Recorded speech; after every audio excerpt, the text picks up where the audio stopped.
opening statement from the head coach, then open it up for questions for the student athletes. Coach?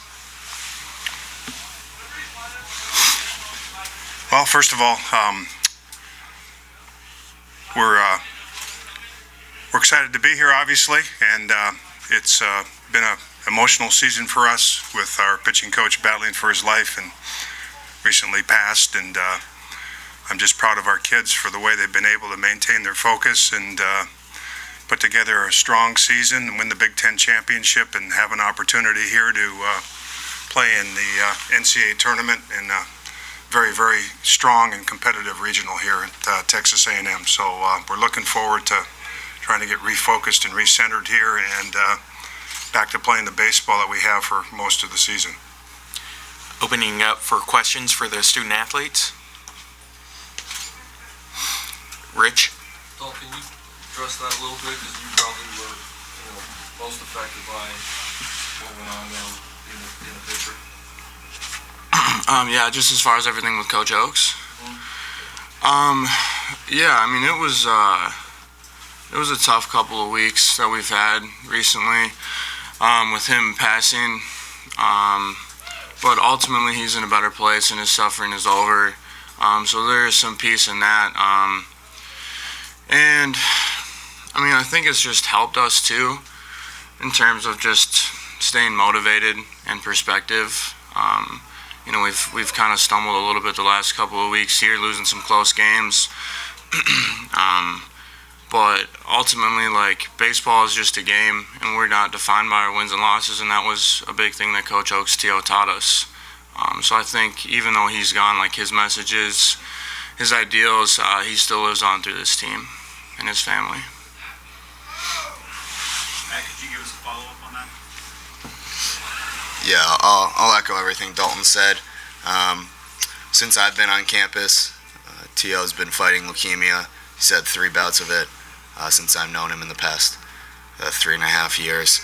So I think the past couple weeks have really been kind of culmination of those 3 years for us, or those 3-4 years for him as well and his family. We were all extremely emotional learning that he had been moved into hospice. We knew his fight was over, but as Dalton alluded to, it was good for us and it was good for the family to kind of have some closure. T.O. is a strong man of faith. A lot of us are as well. So we know he's in a better place right now, and we're hoping to kind of play with the attitude and carry on those lessons that he taught us. Rich? Do you have any? Can you guys address, being in the tournament for the first time and what kind of emotions you're going through with that and the feelings of getting that chance to go on? Yeah, I mean, we're really excited. It's been a long time for us at Minnesota since we've been here. We have a strong tradition, and we're really proud to add to that with another appearance here. We're excited to be here. This is awesome. A&M is really cool so far of everything we've seen, and we hope to kind of turn it on. Dalton said we struggled a little bit in the past couple weeks. I think we're ready to go. We're ready to make some noise down here and just have a blast doing it. And that being said, we are excited to be here, but we're here to win too. We're not just happy to be here. So. Coach, you guys taking on Wake Forest tomorrow. Give us a little bit of a scouting report on Damon Dinkins. Maybe not giving up too much. Well, honestly, they come from a very, very strong conference. If you look at the regional bids and schools that they have in their league in the ACC, and very strong team. Looks like they've have some balance between offense, defense, and pitching, and so I have tried to focus more on our team. I think our emphasis has been trying to get our team back together here in a good place and ready to play, and haven't focused a lot on Wake Forest because I think it's about us and how we play and what we do, and we know they have an outstanding team. Obviously, they're in the NCAA tournament. They come from an outstanding conference where they're challenged week in and week out, no different than the Big Ten conference, and so I think it's going to be a very good ball game and very competitive ball game, and I'm sure it'll come down to who can make the one pitch, the one play, and take advantage of a miscue if the other team makes it. So I think it's going to be a very, very competitive game, and we look forward to playing a very strong opponent from the ACC conference. More questions for Coach? Coach, with the additions through all this realignment that the Big Ten got, you got some baseball teams in there that really have seemed to give in some depth to your conference. How did that change the Big Ten, and how has that prepared Big Ten teams now? You talk about ACC, Maryland out of the ACC, you got Nebraska that came out of the Big 12, for longer runs in the NCAA tournament.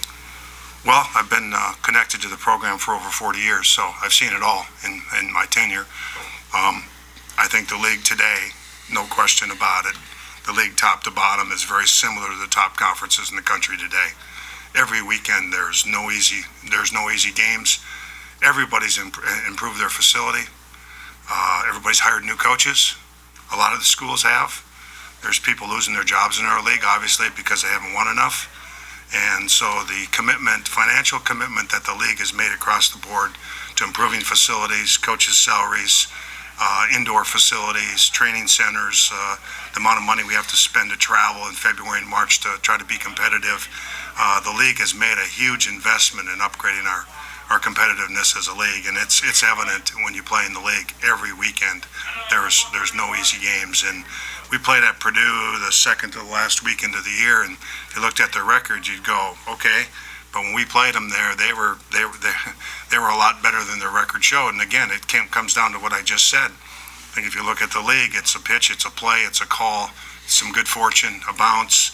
And so I think our league is very similar to the other top leagues in the country. You have to play well over 8 weekends in the league to win the league, or someone's gonna beat you up. And so I can remember days in the league when there were some games on the schedule you could point to, and you just felt like you had more talent or better team than the other team in the league. I don't feel that way anymore in our league at all. And as you saw in the Big Ten tournament, the 8th seed got to the championship game, and that's a reflection. All the games were very, very competitive, and we talked about it as coaches that were there, that anybody could win the conference tournament. It's that even.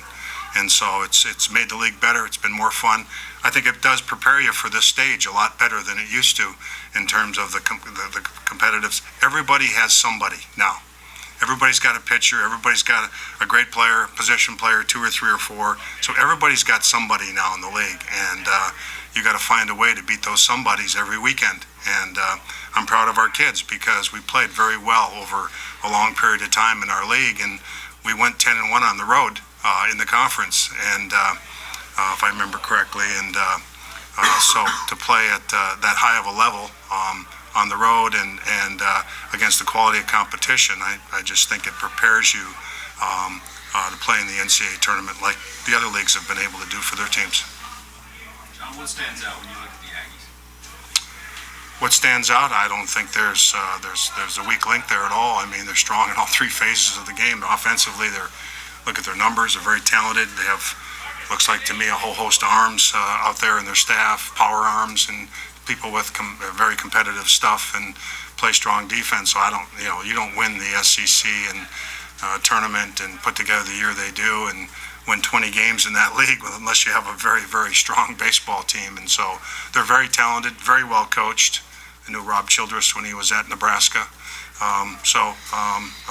They're an exceptional team, and that's why they're the national seed they are, and that's why they're hosting, because they have a strong baseball team. But I think in the game of baseball, you can get beat by anybody on any given day, and you can beat anybody on any given day. And I think that's what you'll see in the NCAA tournament here is, like I said, everybody's got somebody, and you can beat anybody on a given day, but you also can get beat by anybody if you don't play your best baseball.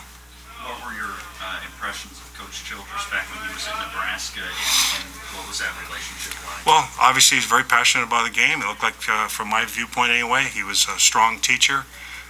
He had his philosophy is, at that time, I think he was the pitching coach there, if I remember correctly, and his pitchers were well schooled. They were able to execute multiple pitches, attack the strike zone, and he was very passionate, very driven, expected his kids to play at a certain level and play the way that he wanted them to play, and I was impressed with him. I thought he did a fantastic job there at Nebraska, and wasn't surprised when he got an opportunity here at Texas A&M because I thought he was a very talented coach and really seemed like he got the best out of his players. Anything else? Rich? Matt, you're aware of Will Clark for Wake Forest? Yeah. What's that going to be like? I mean, you two are very similar pitching, really good hitters. I mean, are you looking forward to that? I don't say it's an individual battle because obviously it's a team game, but it'd be interesting to be you two on the same field. Yeah, it'll be really cool. I think Craig has gotten a lot of national attention as a two-way player, and you look at his numbers; they're unbelievable. He probably is up for National Player of the Year. So getting to compete against somebody like that is going to be really fun, really challenging for us. I don't know if he's going to throw it all for them in that game, but it's going to be really exciting. It'd be cool to get matched up with him at some point, either on the mound or at the plate. I think that'd be a lot of fun. What does it mean to you that you've been able to kind of carry on a tradition of two-way guys? It's been a big honor, and it's a testament to our coaching staff. 14, is really open to the idea of doing it. A lot of guys get to come in and get the opportunity to do it. They're really supportive.